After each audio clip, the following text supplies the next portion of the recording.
Hola, buenos días. Es para mí un placer el poder presentar al profesor Anton Zeilinger. Anton Zeilinger es profesor en la Universidad de Viena y es también miembro del Instituto de Información Cuántica de la Academia de Ciencias Austríacas.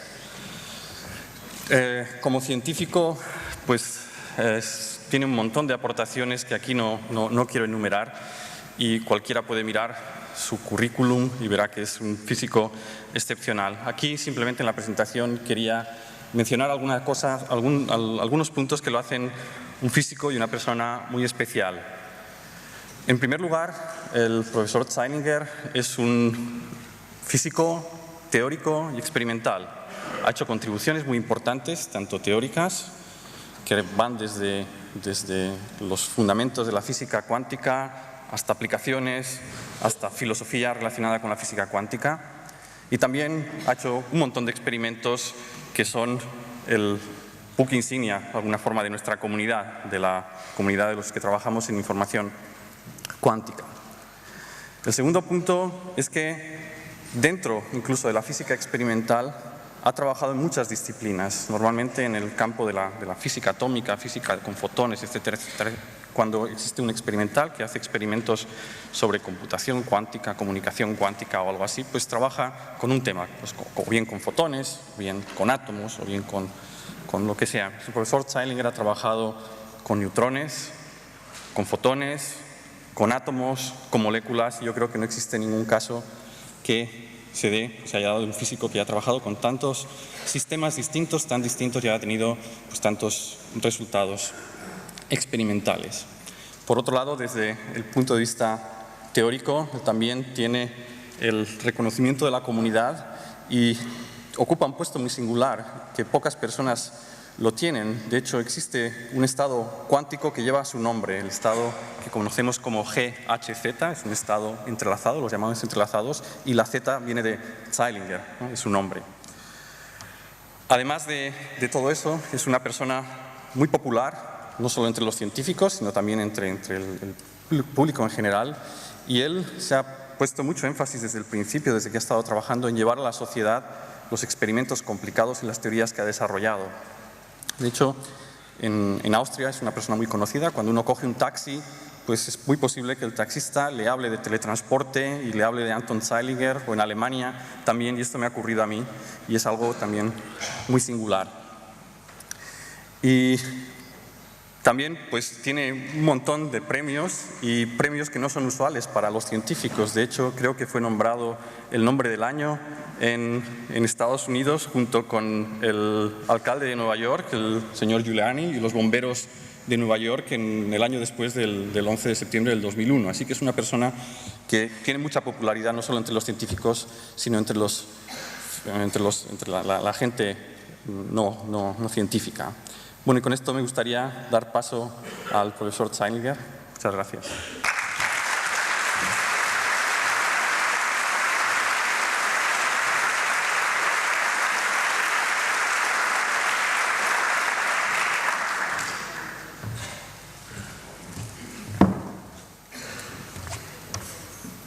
Okay, thank you very much, Ignacio, for your kind introduction.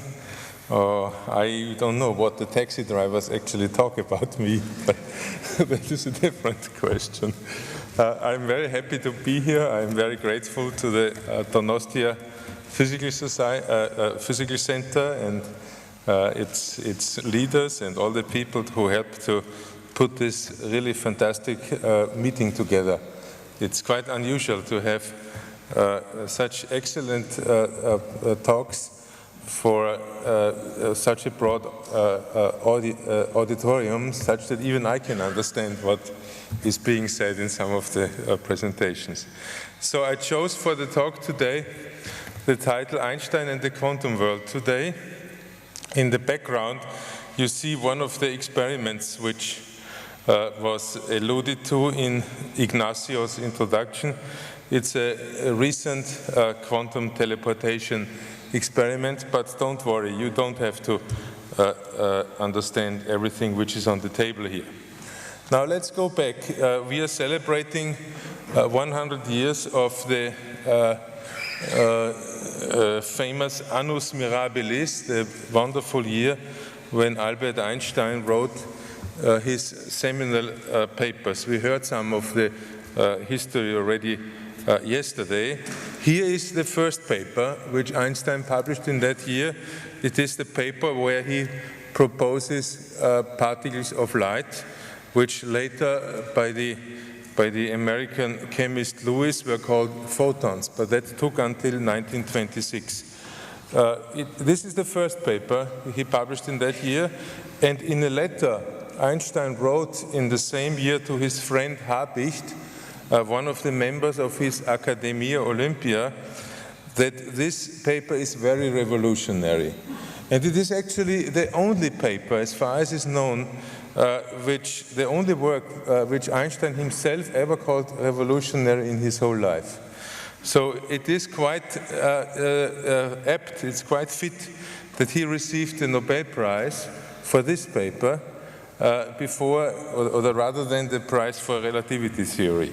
It was actually the Nobel Prize of 1927, which he received in 1921, which he received in 1922. Actually, there are no pictures of Einstein receiving the Nobel Prize because he wasn't there. He didn't go there. He was in Japan at the time. Now, the paper has an interesting title. He talks about the heuristische Gesichtspunkt, a heuristic aspect. So in the title, he wants to be cautious, but in the paper itself, when you read it, he considers the light particles as real particles located at real points, located somewhere, moving around like classical particles are. And this kind of realistic picture is characteristic for Einstein's point of view. I want to go now to the year 1909, when Albert Einstein, for the first time in the public, criticized quantum physics. This was at a meeting in Salzburg, and there he expressed his discomfort about a new role played by randomness or by chance in quantum physics. It's quite remarkable that Einstein realized this already in 1909, which is long before the full quantum theory was formulated, which, as you know, happened in 25 and 26 by Heisenberg and Schrödinger. Einstein realized already in 1909 that randomness in quantum physics is of a new quality, fundamentally different from the one in classical physics. When you have a random event in classical physics, you always can at least assume that there is a cause for the individual event. In quantum physics, this is not possible. So this is a randomness which is objective. It is not our ignorance, but nature is that way. Einstein didn't like that, and he expressed this, for example, in his famous letter to Max Born in 1926, where he said, "In any case, I am convinced that he, meaning God, he does not play dice." To which Niels Bohr answered, "Stop telling the Lord how to run the world," which is a very humble position one should have anyway. Now, randomness is as we view it today, intrinsic to the quantum world, and it will most likely not go away, at least not in the foreseeable future. A simple way, a very basic way how to explain randomness is, if you take this simple experiment, we have a half-silvered mirror, which is a mirror which, if you stand in front of it, reflects half of the light, and it lets half go through. Now we ask ourselves, what happens if we have a single photon, a single particle of light coming in here? What does it do? Does it go this way, or does it go this way? Now, quantum mechanics teaches us, what did I do wrong here? Okay. Quantum physics teaches us that the photon is in a superposition of being in the zero beam or being in the beam which I call one. One writes it in that way. You don't have to understand really what it means. It simply means a superposition. It is in some way, it is in both. And if you put detectors here, here's a detector to register a particle, here's a detector, each one has the same chance, 50% probability to register the particle, and this is completely random. There's no way to explain why an individual particle goes this way or that way. This kind of superposition is actually called a quantum bit, a qubit, and it's a fundamental constituent of quantum computers and so on. Now, one of the stories I want to tell you today is that the points which Einstein criticized became cornerstones, actually, of modern quantum information physics and quantum information technology. For example, one can build a random number generator by simply sending many photons here on such a beam splitter, register them here or here, and you get a random sequence. And it turns out we built such a simple device, and we made a couple of CDs full of these random numbers, sent them to a branch of Siemens Corporation in Munich, where they actually build and test random number generators, and they told us that this is the best random number sequence they have ever seen. So quantum mechanics is probably really random. Now, this semi-reflecting beam splitter actually plays an important historical role. It turns out, which is not well known, that for a long time, all experiments could have been understood by what is called a semi-classical theory. It was mentioned yesterday a little bit. This is a theory where you assume that the light field is still a classical field, but quantum physics comes in because of the interactions with matter. And the first experiment which explicitly ruled that out was performed in 1974 by John Clauser, where he took photon pairs of photons, so there are always two emitted, and then he sent one to a detector over there and the other one to such a beam splitter. And then so this detector here tells you that you have a single photon over here. And a semi-classical theory, a wave theory, tells you that sometimes these two detectors should fire together. Quantum mechanics tells you that this never happens. The photon has to go here or here, and that was clearly confirmed in the paper by John Clauser. Another point criticized by Albert Einstein has to do with a slightly more complicated situation. It's called the EPR paradox, Einstein, Podolsky, Rosen. The authors of this paper, which I show you here, was published in 1935, 2 years after Einstein had emigrated to the United States to escape the Nazi government in Germany. And that paper has an interesting title. It's Can Quantum Mechanical Description of Physical Reality Be Considered Complete? This is actually a philosophical title. It's not really a physics title, and probably today a paper with that title and content would have difficulties to get published, I suppose. But maybe not by Einstein. That's a different story. Now, what Einstein considers there is a rather simple situation, two systems here and here, which have interacted in the past.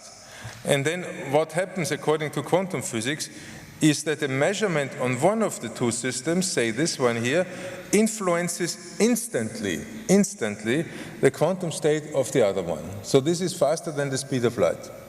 Einstein did not want this. He called it spooky action at a distance, and he wanted to get rid of it. Now, how does it go on? Yeah. Erwin Schrödinger, shortly after, a few months after, in 1935, wrote a famous paper which also contains his cat paradox, of which you will hear in Ignacio Chirac's talk a little more. At least I saw it on your glancing over your computer, where he talks about the cat being dead and alive at the same time. Erwin Schrödinger picked up the idea immediately, and he coined the notion entanglement, which in German is Verschränkung. It's actually a better name. Verschränkung means something like this, a very strong connection. Entanglement sounds a little more like spaghetti. It's not such a good name. Now, Erwin Schrödinger called it entanglement the essential feature of quantum physics, the one which forces us to abandon all our cherished classical views how the world should work. It's quite a strong statement. And a simple way to illustrate entanglement is here. If you take two dice, these are quantum dice, which maybe in the year 2500 you can buy. And quantum dice behave in the following way. If you throw one die, it gives you a number, say 6, and then the other one, the brother, they always come in pairs. The brother will give you the same number no matter how far it is away.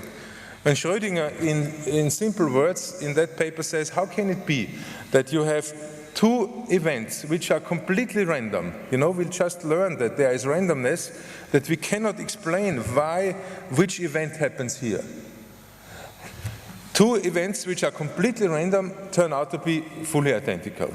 This is the big question, and from a conceptual point of view, the question has not been answered yet today. I will come back to that. From a mathematical point of view, we can perfectly well work with entanglement, and we can build machines based on this. I would like to quote here a famous statement by Richard Feynman, where he said, I think I can safely say that nobody today understands quantum mechanics, and he has the right to say that because he got the Nobel Prize for a very successful formulation of quantum mechanics, so he knows that it works. But he wanted to understand it in a deep way, and he included himself. So this is not an arrogant statement. He himself said that I have problems with it.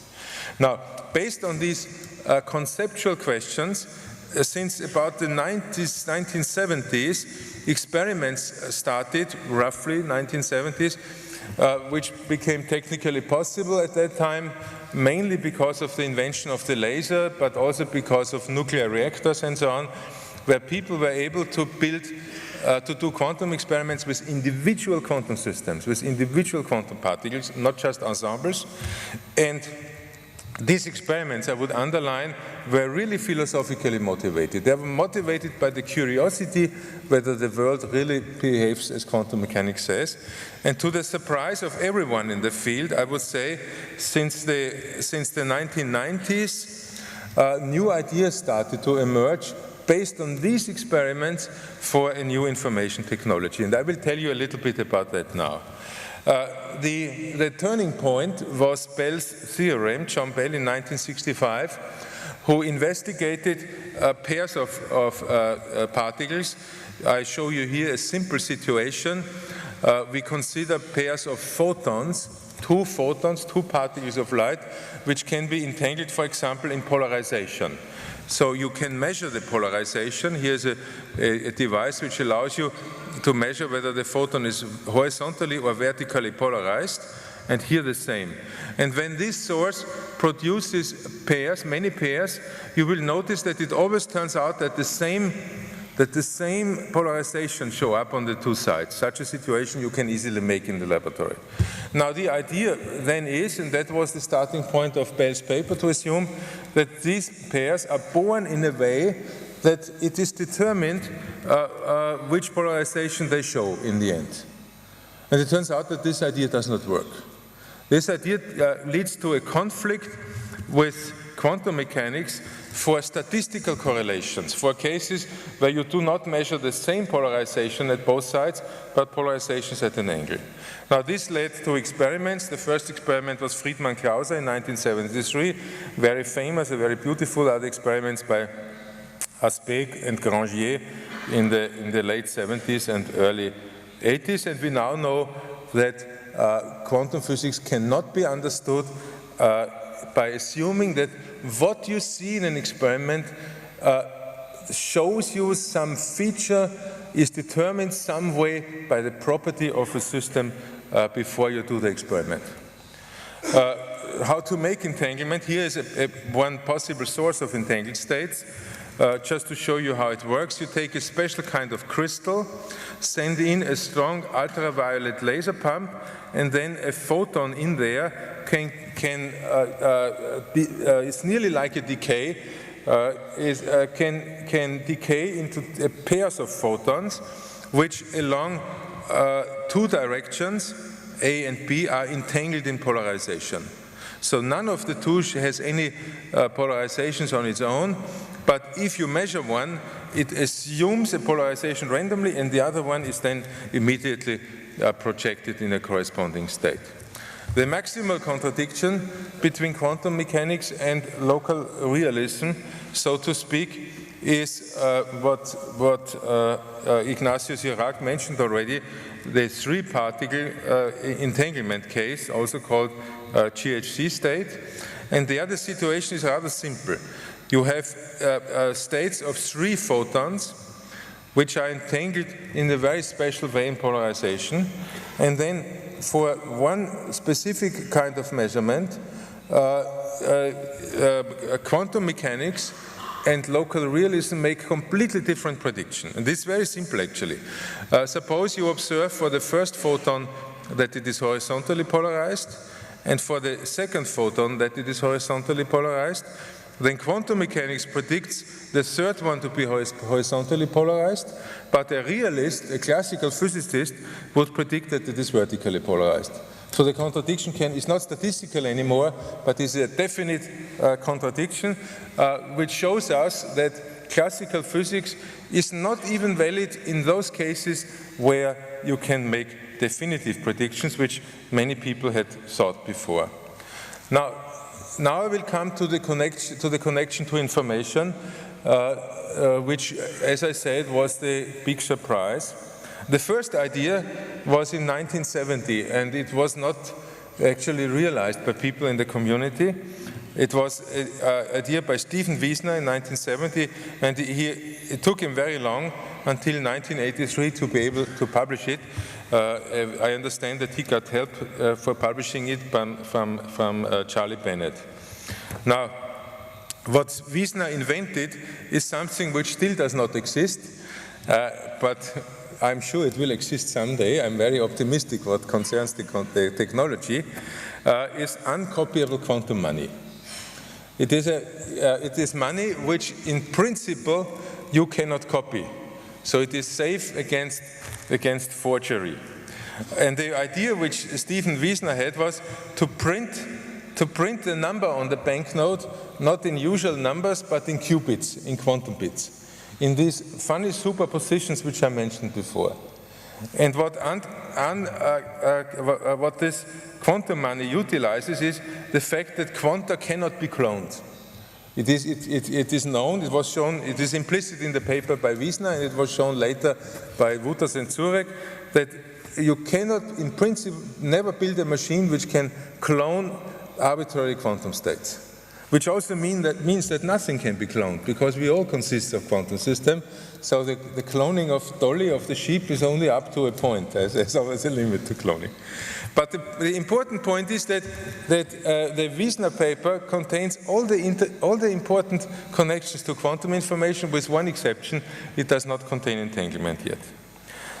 Entanglement came to work in various ways. In quantum communication, and I will mention later a little bit about quantum computation. In quantum communication, the basic procedures are quantum dense coding, quantum cryptography. There's also a quantum cryptography version which does not use entanglement, I would like to mention. Then quantum teleportation, and a most strange kind of thing is teleportation of quantum entanglement. I will tell you now a little bit about all these 4 possibilities. The point is that they all 4 utilize entanglement, Einstein's spooky action, which he did not like, in an essential way, in a very important way. Now, first on quantum dense coding, this was actually, and we are a little happy about this was the first experiment where entanglement was put to use in a communication scheme. Is very simple. You here have again our source, the one which I showed you before, and the source produces pairs of entangled particles. They go this way, that way. And they meet again at Alice's place. This is Alice, one of the 2 players. And Bob has access to one of the two photons only. And what Bob now can do, and that is interesting, Bob can by playing with one photon only, he can send 2 bits per photon to Alice. So Alice can identify, by finding out in which entangled states these two are, can identify 2 bits of information per photon and not only 1 bit. Yesterday, in Heinrich Rohrer's talk, we heard that with conventional information technology, we now have maybe 100 or 1,000 atoms per bit. Here we are at a much lower limit. Here we have already 2 bits per photon, more than what you can do, what you can do classically. Now, a little introduction into cryptography, because this is the most advanced application of these quantum procedures. Let me first mention classical cryptography. The point is that you want to send a secret message, for example, the message diversinet, and to do this, you use a key. You translate, this is a very simple key, you translate each letter into another one, and you get out this. Now, it has been discovered in 1970 by Gilbert Vernon, an American mathematician, that such a key can be unconditionally secure. That means that a spy has no way to find out by reading the secret message what it means if some conditions are fulfilled. This was actually a conjecture by Vernon, and it was proved about a decade later by Shannon to be correct. Now, the condition is that the key has to be completely random. So that means that you should not use the same letter, the same combination twice, but you should not use it all the time, but you should randomly switch around the meaning. The second point is that the key has to have the same length as the message, and that it should be used only once. The only problem with that is, the only problem with that is that the sender and the receiver both have to have the same key to be able to decode and encode the information. So you have to make sure that the distribution of the key is secure. And that is an intrinsic problem in all classical schemes. The solution is provided by quantum cryptography. Quantum cryptography provides a way to distribute keys between different partners in a way which is secure against any attack by a spy. So we have 2 players again, Alice and Bob, and they are connected by a quantum channel. I will tell you in a moment what the quantum channel is, and they are connected by a classical channel. Where, for example, along the quantum channel, basically the key is established, and the classical channel serves to find out the right key. That's part 1, and part 2 is to finally communicate the message. And the important point is that if you have a spy who wants to find out the information, in quantum communication, your spy can have full access. He can have full access to these channels, and he cannot do anything. He can never find out what you communicate. That's the big advantage of quantum cryptography. Now, the entanglement-based quantum cryptography system is actually very simple to explain. The point is, we are not talking about generation of the key. The idea was by Arthur Eckert in 1991. You create pairs of photons. You send one photon to Alice, you send the other photon to Bob. Now remember, before I showed you this picture of 2 dice, which each one is random, but they give the same number. So if you send here many pairs of photons, one over here, each photon gives you a random result, either +1 or -1, depending on its polarization, and the other one gives you the same, depending on the polarization, actually, depending on the polarization which it obtains at the moment of measurement. But the point is, you will get long sequences of random results, but they are the same on both sides. So you get a long random sequence which comes into existence at both places at the same time. This is the key which now can be used for cryptography. So the point is that in this kind of cryptography, the key distribution problem does not exist because the key is not being transported from A to B. It comes into existence in both places at the same time. Now, it can be shown that the SPI can be excluded if you switch around between different polarizations randomly, and with the suitable protocol, you can easily find out whether a SPI is on the line or not, and if the SPI is on the line, you just don't use the key. Here's an experiment which we did, where we demonstrated that it can be used to encrypt a message. This is the original message which we encrypted. Is a famous figure, is about this tall, is called Venus of Willendorf. It was found near Vienna, it's 25,000 years old, one of the oldest human figures. And the reason we chose to send this secret information is because we wanted to choose something which is beyond any doubt of no military value. So it probably has, most likely has no military application, and it is Austrian. It was close from Vienna, and it was actually the first time that an undressed lady was pictured in Physical Review Letters, which is one of the best physics journals, and not even the Americans complained about it, which was kind of interesting. Okay, so anyway. So how the procedure is rather simple. The procedure is rather simple. Here is the key. This is a visual picture of the long sequence of random numbers generated in the way I mentioned before. And what you do is you mix bit by bit. For the mathematicians among you, this is an exclusive OR operation. Bit by bit, you mix the original with the key, and here comes the encrypted picture, which has no structure at all, and because this is a random sequence, there's no way that the spy can find out what is hidden here. But the receiver can easily decipher the message. As I mentioned, quantum cryptography is most advanced technically.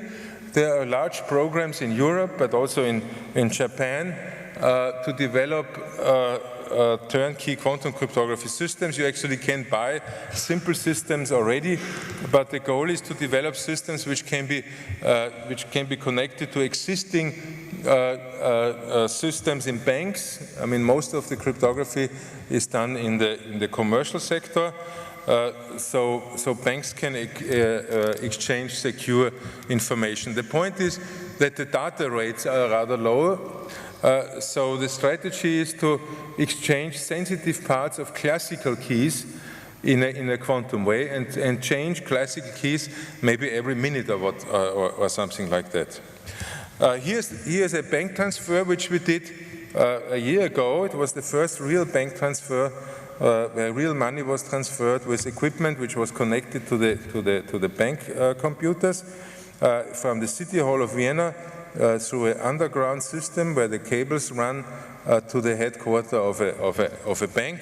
And here you see me showing the confirmation slip.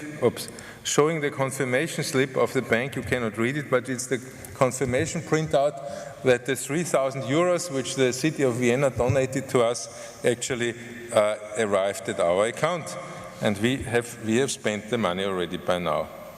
So I would now want to come to another fundamental procedure in quantum communication, quantum teleportation, which is not, as is often misunderstood. It will not be a way to travel in a convenient way in the future, but it is a way to exchange quantum information, and it may be a useful way for future quantum computers to talk to each other.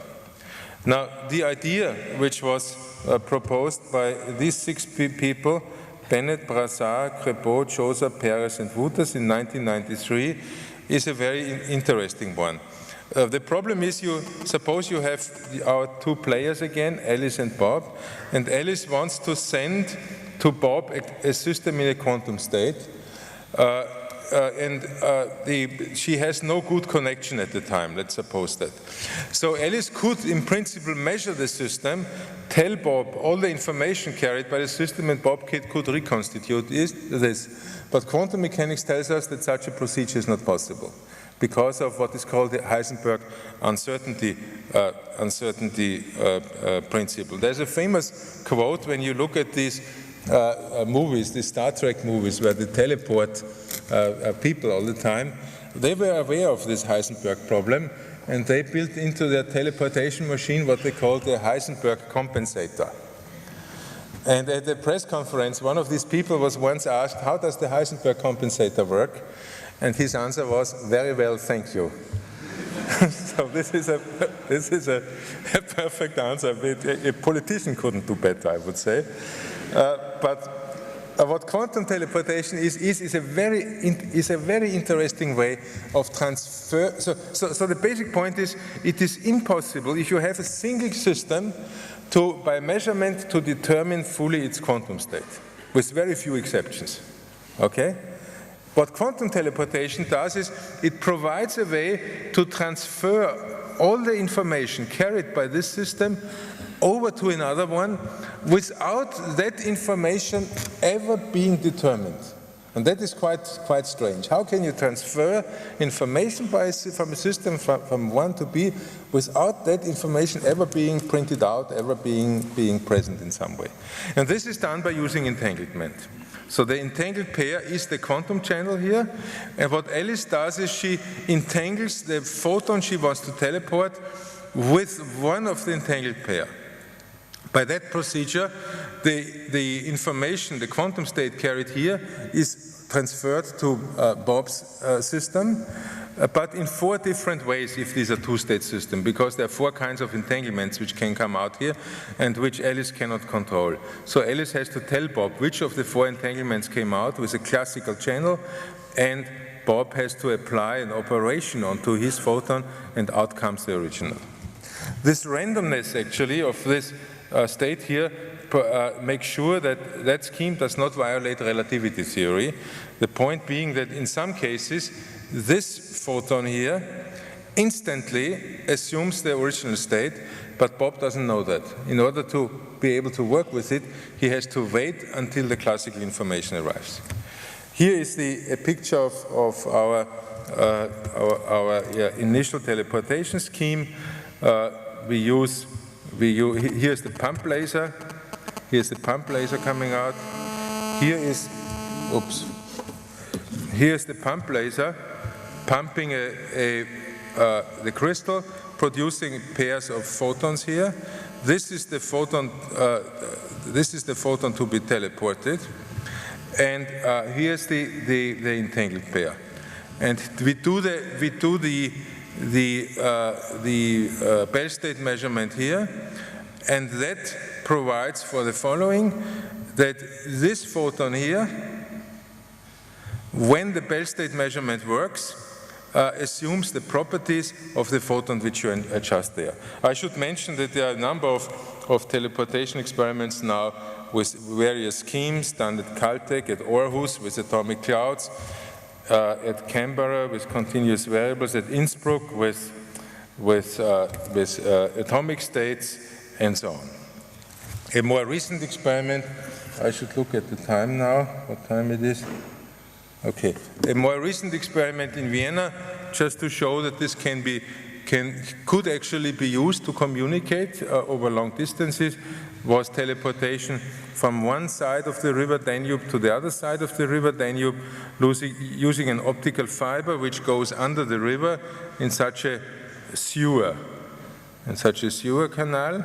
Here's our optical fiber, and we call this experiment the third man experiment. Some of you might know a famous movie by Orson Welles, which is called The Third Man. It plays in Vienna after 1945, and there's a famous chase in the underground system below Vienna, and this is the reason we call it third man, because our information travels in the underground system below Vienna. A conceptually quite interesting scheme is teleportation of entanglement, also called entanglement swapping, where you have two sources, or it could also be more, two sources which prepare entangled particles. Here's a source, and here's a source. And what you now do is, so 1 and 2 are entangled, and 3 and 4 are entangled. And you perform a Bell state measurement, which means you entangle these two here. And that means that the outer two ones, 1 and 4 now become entangled with each other. So two photons become entangled which have never seen each other, which have been completely independently created. Well, this has been seen in experiment, and it is at the basis of what is called a quantum repeater, where over long distances you might be able to connect different quantum computers with entangled states. But this is in the future. Now the point is to go over larger distances. Here's an experiment which was just finished in Vienna. A similar experiment was done in China by the group of Pan, where we showed that you can have entanglement over distances of a couple of kilometers. Here's the distance is 8 kilometers. The reason is that in the end we want to go up to satellites, and it turns out that if you go about 6 kilometers horizontally, the attenuation is about the same as if you go through all the atmosphere vertically, because the air gets thinner so fast. Here's an experiment done by the Munich people, Weinfurt, the Bristol people, Rarity and others, between two mountains in Germany, 2,950 meters. This is the highest mountain of Germany, just under 3,000, and to the westliche Karwendelspitze over 23 kilometers. And this is an experiment going on right now in Spain, on the Canary Islands, where we use the telescopes of what is called the European Northern Observatory. Here, for example, is OGS, Optical Ground Station, which is a telescope built for communication with satellites, optical communication with satellites. And what we do is we create our individual photons here and send them over to Tenerife, over 140 kilometers, and maybe also to La Gomera. The point again is to show that the technology is ripe enough to go into space. In the long run, one would certainly want to go to large distances, and the question is, how large distances can you cover? Now, the point is, from theory, there is no limit. So this spooky action of Einstein should persist over arbitrary distances. But for terrestrial distribution of qubits, there are limits. If you have systems which are based on glass fibers, where your photons travel in glass fibers, the distance limit is of the order of 100 kilometers because of losses, because you lose the photons after some time. And the point is, because of cloning not being possible, you cannot amplify quantum states. Now, and in free space transmission, the limit is also 100 kilometers, even in perfect weather, because the beams get attenuated and the Earth is curved. There are some experiments which went close to these limits, done on various places on Earth. But in the end, the question is, how can we do global quantum communication? One solution is a quantum repeater, I mentioned that already, which necessitates the development of quantum memories, coupling the quantum information from a photon into some memory, maybe consisting of atoms or whatever. And these quantum memories, this coupling really doesn't exist yet.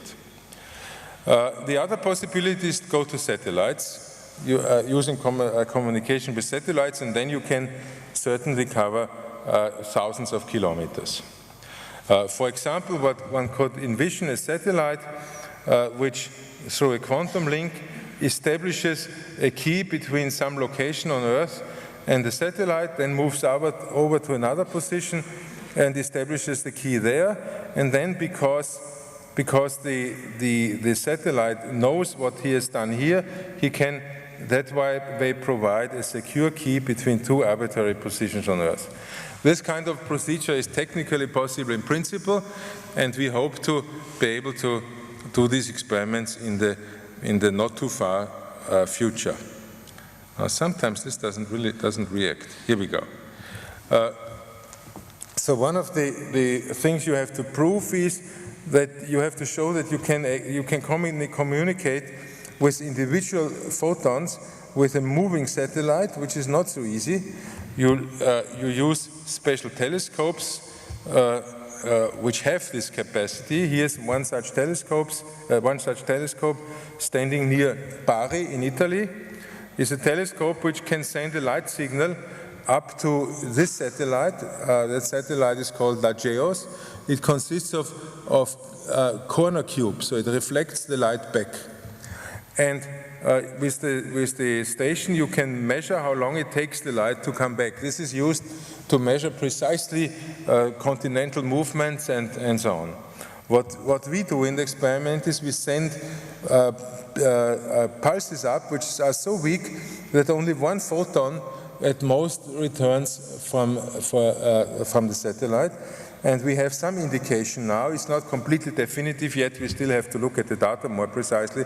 We have some indication that we are actually able to pick up individual photons which traveled all the way up to the satellite and coming back. Now, I would come a few words on the quantum computer, but much more will be said by Ignacio Cirac in his talk. The principle of the quantum computer is simple. Here is a chip, which we call the quantium chip. It doesn't exist yet, but maybe someday they might be called quantium. And the basic point is that a quantum computer operates in a way such that it uses superposition of information and entanglement in an essential way. There are various schemes for quantum computation. The various famous scheme is the Cirac-Zoller scheme, of which I suppose you will also learn more, was realized by Rainer Blatt and David Wineland. Here's a picture from the Blatt group. You have a chain of individual ions, which means ionized atoms. So each of this is an individual ion, and they are the information carriers. So here we are already at the limit of individual atoms carrying the information. And they talk to each other by electrostatic repulsion and can exchange information with each other. You can talk to them by individually addressing them with fine laser beams. There are many schemes how quantum computation could be built, and some are based on solid state, some on superconductors and so on, and it is completely open which of those will finally find technical application. I feel it's much too early to tell, though I'm personally convinced, I'm an optimist, that someday all computers will be quantum computers. It's just a question of technological development. One example where a quantum computer is much better than a classical computer is searching in a telephone directory. This is a telephone directory, and you all know it is easy to find out from the name the telephone number. But if you only know the telephone number and you want to know the name, that's very difficult. Typically, you have to look through the whole telephone book to find the right number. And so in the average, in a classical search, you need n over 2, if n is the number of entries, n over 2 steps to find the right name. Quantum mechanics, that was discovered by Love Grover, quantum mechanics only needs square root of n. steps, because you can utilize quantum superposition. You can utilize the superposition of these entries here, which is a big difference. If you have users in the order of millions, classically you need steps of the order of 1,000,000. Quantum mechanically, you need steps of the order of 1,000. Now, this Grover search algorithm has been demonstrated for various quantum computation scheme, but certainly not for n of the order of 1,000,000, but only of the order of a few, maybe 4, 5, 6, something like that. And that is the big challenge, to increase n to large numbers. I'm sure you will learn something very in the next talk about this. Now, I would mention one interesting recent scheme of quantum computation, of which you will hear more also, and that is quite fascinating.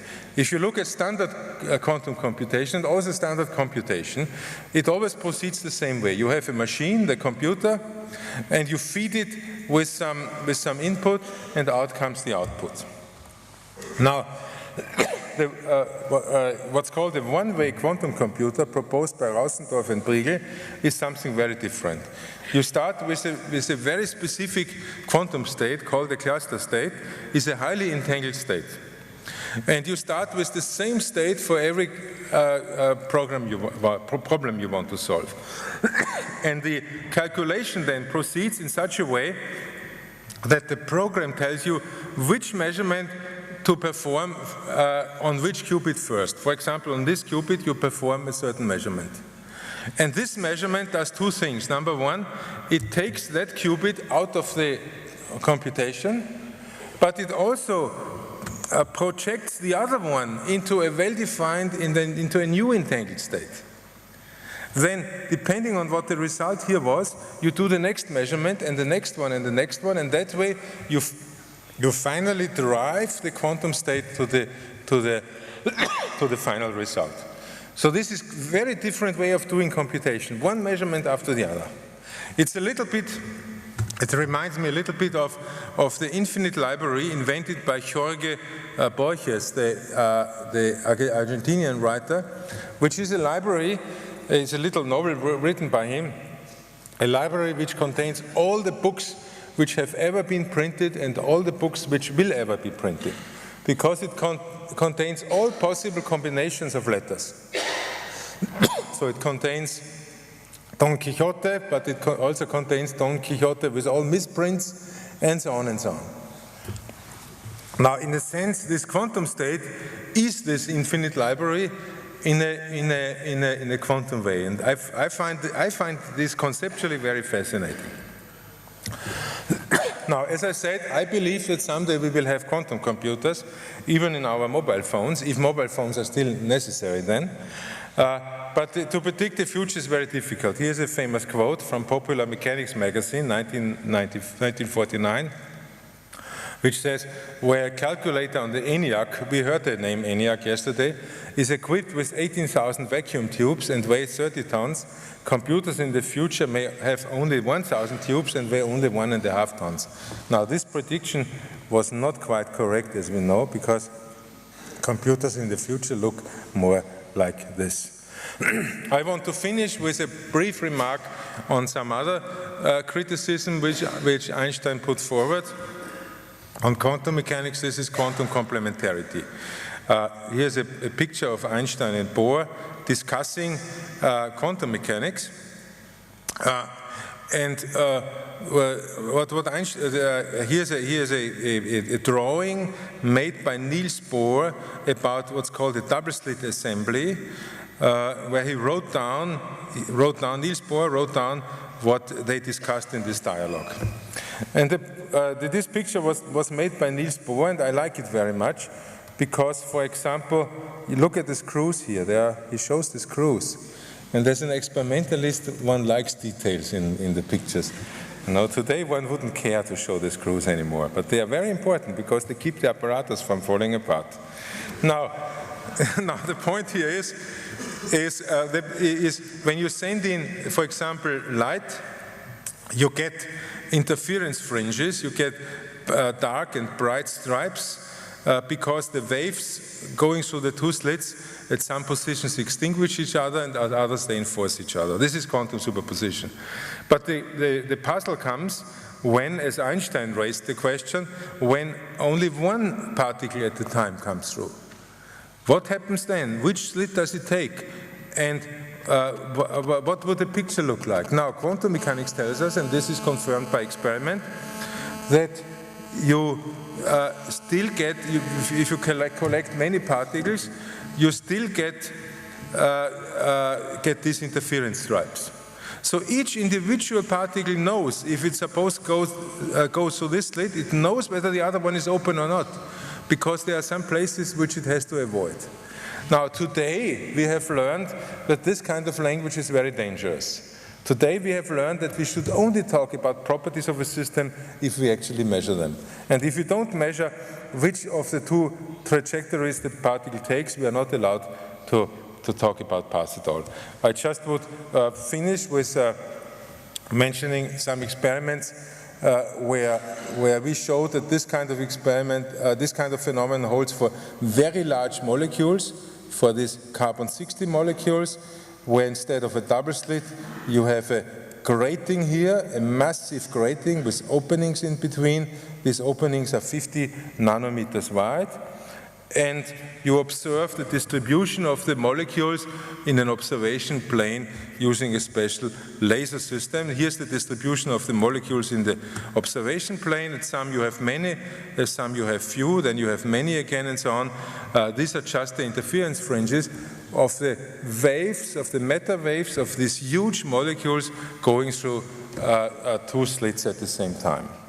The numbers are actually quite interesting. We are at the nanoscale. Here is a picture of a molecule. It has a diameter of about 1 nanometer typically. It turns out that the wavelengths, these molecules are very hot. They are temperature of about 900 Kelvin.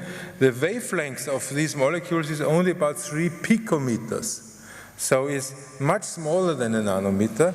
And if you draw this, if this is the molecule, then the wavelength is only the thickness of this little red line here. So the old picture, which many people have in their head, that the wave is extended and the quantum object is a particle sitting somewhere, is wrong. Here it's just opposite. The wave is tiny, it's very small, and the object is much, much larger. It tells us basically that you should not have any realistic pictures. Now, I should maybe skip this. We did experiments where we heat the molecules up to temperatures of even 3000 Kelvin and still observe quantum interference, which is just the opposite of the very cold regime you heard in the talk of Professor Cohen-Tanucci on the first day. This phenomenon is not restricted to molecules of high symmetry. Here is a complicated biological molecule, porphyrin, which also showed the quantum interference, as you have seen here. And we expect these experiments are now done by my colleague Markus Arndt on his own. I have withdrawn from this experiment. He does it completely on his own now, and he hopes to be able to do experiments with even much more complicated molecules in the future. From our experiments, where we see interference up to temperatures of a few thousand Kelvin, we can safely predict that it will be possible to see quantum interference of small viruses at room temperature, and maybe even beyond. I'm very optimistic that someday we will even see quantum interference of living bacteria. Here's a picture which was made using the device discovered by Professor Rohrer yesterday. Picture of molecules, these fullerene molecules, sitting on a surface. And you see the individual molecules sitting somewhere here. You actually can identify a little bit the individual atoms in the molecule. Here the molecules are classical objects. They sit at a well-defined location. In our experiment, the molecules are delocalized. They go through two slits which can be separated up to one micrometer from each other, which is 1,000 times larger than the diameter here.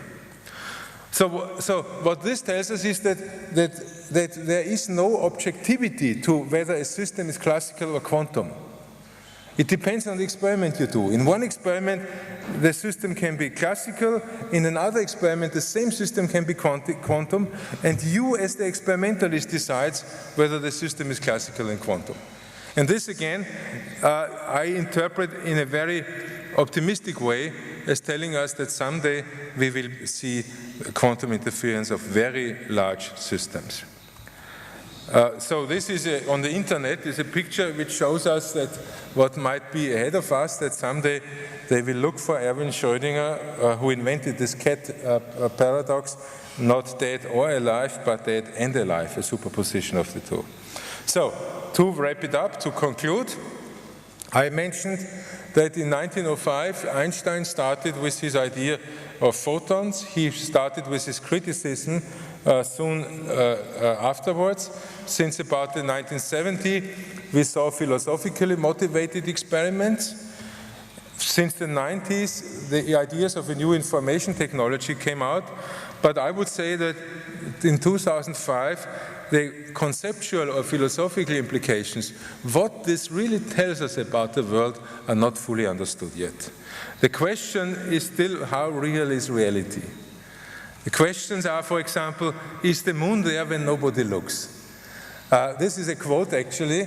Albert Einstein once asked Niels Bohr, do you really believe that the moon is not there when nobody looks? And Bohr answered, please prove me that I'm wrong. It's a very good answer. It's a very good answer. From a more fundamental point of view, the question is, can we talk about at all about reality without information about the reality? And the answer must be no. Reality and information cannot be distinguished. That is my suggestion. Cannot be distinguished in a very fundamental way. So we have to learn to look in a new way on the role of information. This is not speculation. This is just raising the open questions. I do not know the answers yet. But I really believe that information is a very fundamental concept. Yesterday we heard in the talk of Jean-Marie Lane that there too, information in these complex chemical systems, information seems to be emerging as a fundamental concept. There is a nice write-up by Hans Christian von Bayer about the idea that information is the most fundamental concept in quantum mechanics, and if you are interested, I suggest you can load this down from our webpage. Here's my final quote from Einstein, which I really like. Einstein once said, I want to know how God created the world. I'm not interested in this or that phenomenon. I want to know his thoughts. The rest are details. I would say that only Einstein could have said something like that. Everyone else should be more humble, but Einstein can do that. I would like to conclude with showing you a picture of my group on Strudelhofstiege, very close to our laboratory, with some external collaborators added in here, from whom we have received lots of support. And I thank you very much for your attention.